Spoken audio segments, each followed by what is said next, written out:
በአርጤክስስም ዘመን እንዲህ ሆነ። ይህም አርጤክስስ ከህንድ ጀምሮ እስከ ኢትዮጵያ ድረስ በ127 ሀገሮች ላይ ነገሰ። በዚያም ዘመን ንጉሥ አርጤክስ በሱሳ ግንብ በነበረው በመንግስቱ ዙፋን ላይ ተቀምጦ ሳለ በነገሰ በ3ኛው ዓመት ለባለሟሎቹና ለአገልጋዮቹ ሁሉ ግብዣ አደረገ። የፋርስ እና የሜዶን ታላላቆች ሁሉ የየሀገሩ አዛውንትና ሹማምንት በፊቱ ነበሩ። የከበረውንም የመንግስቱን ሀብት የታላቁንም የግርማዊነቱን ክብር 180 ቀን አሳያቸው። ይህም ቀን በተፈጸመ ጊዜ በሱሳ ግንብ ውስጥ ለተገኙ ሕዝብ ሁሉ ከታላቁ ጀምሮ እስከ ታናሹ ድረስ ንጉሥ በንጉሱ ቤት አትክልት ውስጥ ባለው አደባባይ 7 ቀን ግብዣ አደረገ። መጠጡም በልዩ ልዩ በወርቅ ዕቃ ይታደል ነበር። የንጉሱም የወይን ጠጅ እንደ ንጉሱ ለጋስነት መጠን እጅግ ብዙ ነበር። በ7ኛውም ቀን ንጉሥ አርጤክስ የወይን ጠጅ ጠጥቶ ደስ ባለው ጊዜ ንግሥቲቱን አስጢን መልከ መልካም ነበረችና ውበቷ ለሕዝብና ለአለቆች እንዲታይ የመንግስቱን ዘውድ ጭነው ወደ ንጉሥ ፊት ያመጧት ዘንድ በፊቱ የሚያገለግሉትን ጃንደረቦች አዘዛቸው። ነገር ግን ንግሥቲቱ አስጢን በጃንደረቦቹ እጅ በላከው በንጉሱ ትእዛዝ ትመጣ ዘንድ እምቢ አለች። ንጉሱም እጅግ ተቆጣ። ትእዛዙንም ስላልተቀበለች ከስልጣን አባረራት። አዲስም ንግሥት ፍለጋ ተጀመረ። አንድ አይሁዳዊ መርዶክዮስ የሚባል ብንያማዊ በሱሳ ግንብ ነበር። አባትና እናት አልነበራትምና የአጎቱ ልጅ አስቴርን ወስዶ አሳድጓታል። እጅግም ቆንጆ ነበረች። የንጉሱም ትእዛዝና አዋጅ በተሰማ ጊዜ ብዙ ቆነጃጅት ወደ ሱሳ ግንብ ወደ ሄጌ እጅ በተሰበሰቡ ጊዜ አስቴር ወደ ንጉሥ ቤት ወደ ሴቶች ጠባቂ ወደ ሄጌ ተወሰደች። ቆንጆይቱም ደስ አሰኘችው፣ በእርሱም ዘንድ ሞገስ አገኘች። ቅባቷንም ድርሻዋንም ከንጉሥም ቤት ልታገኝ የሚገባትን 7 ደንገጥሮች ፈጥኖ ሰጣት። እርሷና ደንገጥሮቿንም በሴቶች ቤት በተመረጠ ስፍራ አኖረ። መርዶክዮስ አዟት ነበረና ሕዝብና ወገኗን አልተናገረችም። መርዶክዮስም የአስቴርን ደህንነት ያውቅ ዘንድ ዕለት ዕለት የሴቶች ቤት ወለል ትይዩ ይመላለስ ነበር። ንጉሱም ከሴቶች ሁሉ ይልቅ አስቴርን ወደደ። በዓይኑም ከደናግል ሁሉ ይልቅ ሞገስንና መወደድን አገኘች። የመንግስቱንም ዘውድ በራሷ ላይ አደረገ። በአስጢንም ፈንታ አነገሳት። በዚያም ወራት መርዶክዮስ በንጉሥ በር ተቀምጦ ሳለ ደጁን ከሚጠብቁት ከንጉሥ ጃንደረቦች 2 ገበታና ታራ ተቆጡ። እጃቸውንም በንጉሥ አርጤክስ ላይ ያነሱ ዘንድ ፈለጉ። መርዶክዮስም ሰምቷቸው ስለነበር ለንግሥቲቱ ለአስቴር ነገራት። አስቴርም በመርዶክዮስ ስም ለንጉሥ ነገረችው። ነገሩም ተመረመረ፣ ሆኖም ተገኘ። ሁለቱም በዛፍ ላይ ተሰቀሉ። ያም በንጉሱ ፊት በታሪክ መጽሐፍ ተጻፈ። ከዚያም በኋላ ንጉሥ አርጤክስስ የሐማቱን ልጅ ሐማን ከፍ ከፍ አደረገው። ወንበሩንም ከእርሱ ጋር ከነበሩት አዛውንት ሁሉ በላይ አደረገ። ንጉሥም ስለ እሱ አዞ ነበርና በንጉሥ በር ያሉ የንጉሥ ባሪያዎች ሁሉ ተደፍተው ለሐማ ይሰግዱ ነበር። መርዶክዮስ ግን አልተደፋም፣ አልሰገደም። ሐማም መርዶክዮስ እንዳልሰገደለት ባየ ጊዜ እጅግ ተቆጣ። የመርዶክዮስንም ወገን ነግረውት ነበርና በአርጤክስስ መንግስት ሁሉ የነበሩትን የመርዶክዮስን ሕዝብ አይሁድን ሁሉ ሊያጠፋ ፈለገ። ሐማም ንጉሥ አርጤክስስን አንድ ሕዝብ በአሕዛብ መካከል በመንግስት ሀገሮች ሁሉ ተበትነዋል፣ ሕጋቸውም ከሕዝብ ሁሉ ሕግ የተለየ ነው። የንጉሱንም ሕግ አይጠብቁም። ንጉስም ይተዋቸው ዘንድ አይገባም።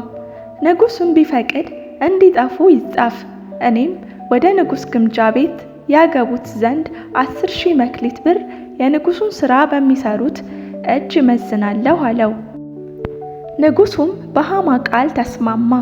ወደ አሕዛብ ሁሉ ገዢዎች እንደ ቋንቋቸው በንጉሥ በአርጤክስስ ቃል ሐማ እንዳዘዘው ተጻፈ።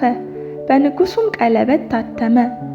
በ12ኛው ወር በአዳር በ13ኛው ቀን አይሁድን ሁሉ ልጆችንና ሽማግሌዎችን በአንድ ቀን ያጠፉና ይገድሉ ዘንድ ምርኳቸውንም ይዘርፉ ዘንድ ደብዳቤዎችን በመልእክተኞች እጅ ወደ ንጉሥ ሀገሮች ሁሉ ተላኩ።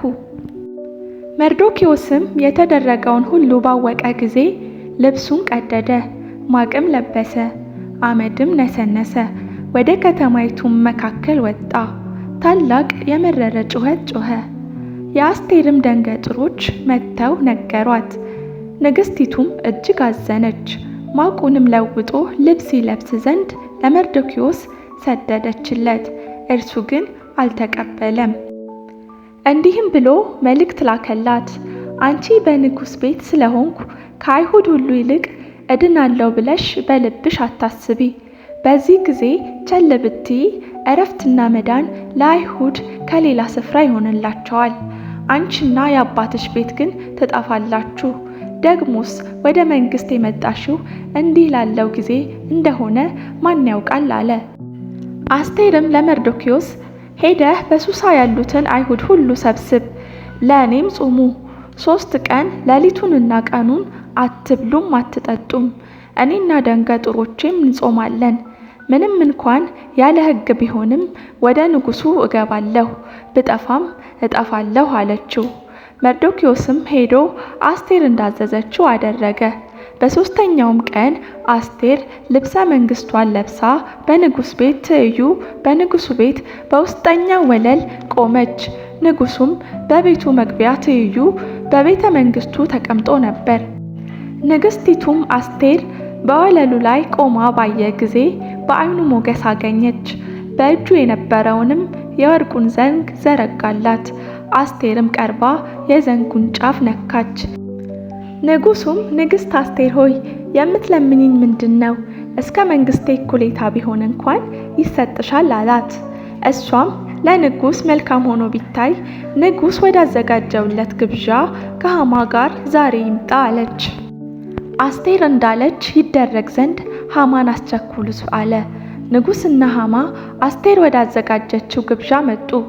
ንጉሥም በወይን ጠጅ ግብዣ ሳለ አስቴርን የምትሺው ምንድን ነው? ይሰጥሻል። ልመናሽ ምንድን ነው? እስከ መንግሥቴ እኩሌታ እንኳን ቢሆን ይደረግልሻል አላት። አስቴርም መልሳ ልመናዬና የምሻው ነገር ይህ ነው፣ በንጉሥ ፊት ሞገስ አግኝቼ እንደሆነ ልመናዬንም ይፈጽም ዘንድ የምሻውንም ያደርግ ዘንድ ንጉሥ ደስ ቢያሰኘው ንጉሥና ሐማ ወደማዘጋጅላቸው ግብዣ ይምጡ። እንደ ንጉሡም ነገር ነገ አደርጋለሁ አለች። በዚያም ቀን ሐማ ደስ ብሎት በልቡ ተደስቶ ወጣ። ነገር ግን መርዶክዮስ በንጉሥ በር ያለ መነሳት ያለ መናወጥ ተቀምጦ ባየ ጊዜ ሐማ በመርዶክዮስ ላይ እጅግ ተቆጣ። ሐማም ንግሥቲቱ አስቴር ወዳዘጋጀችው ግብዣ ከኔ በቀር ከንጉሡ ጋር ማንም አልተጠራም፣ ደግሞ ነገ ከንጉሡ ጋር ወደ እርሷ ተጠርቻለሁ። ነገር ግን አይሁዳዊ መርዶክዮስ በንጉሡ በር ተቀምጦ ካየው ይህ ሁሉ ለእኔ ምንም አይጠቅምም አለ። ሚስቱም ሶዛራና ወዳጆቹ ሁሉ ቁመቱ 50 ክንድ የሆነ ግንድ ይደረግ፣ ነገም መርዶክዮስ ይሰቀልበት ዘንድ ለንጉሡ ተናገር፣ ደስም ብሎ ከንጉሡ ጋር ወደ ግብዣው ግባ አሉት። ነገራቸውም ሐማን ደስ አሰኘው፣ ግንዱንም አስደረገ። በዚያም ሌሊት እንቅልፍ ከንጉሡ ሸሸ። የዘመኑንም ታሪክ መጽሐፍ ያመጡ ዘንድ አዘዘ። በንጉሡም ፊት ተነበበ። ደጁንም ከሚጠብቁት ከንጉሡ ጃንደረቦች 2ቱ ገበታና ታራ እጃቸውን በንጉሡ ላይ ያነሱ ዘንድ እንደፈለጉ መርዶክዮስ እንደነገረው ተጽፎ ተገኘ። ንጉሡም ስለዚህ ነገር ለመርዶክዮስ ምን ክብርና በጎነት ተደረገለት አለ። ንጉሡንም የሚያገለግሉት ብላቴኖች ምንም አልተደረገለትም አሉት። ንጉሡም በአዳራሹ ማን አለ አለ። ሐማም ባዘጋጀው ግንድ ላይ መርዶክዮስን ለመስቀል ለንጉሥ ይነግር ዘንድ ወደ ንጉሥ ቤት ወደ ውጭው አዳራሽ ገብቶ ነበር። የንጉሱም ብላቴኖች እነሆ ሃማ በአዳራሹ ቆሟል አሉት። ንጉሱም ይግባ አለ። ሃማም ገባ። ንጉሱም ንጉስ ሊያከብረው ለሚወደውም ሰው ምን ይደረግለታል አለው። ሃማም በልቡ ንጉስ ከኔ ይልቅ ማንን ያከብር ዘንድ ይወዳል አለ። ሃማም ንጉሱን እንዲህ አለው፣ ንጉስ የለበሰው የክብር ልብስ፣ ንጉስም የተቀመጠበት ፈረስ ይምጣለት። የንጉሱም ዘውድ በራሱ ላይ ይደረግ።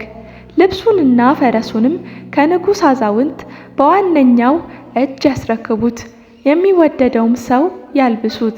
በፈረስም ላይ አስቀምጠው በከተማይቱ አደባባይ ያሳልፉት።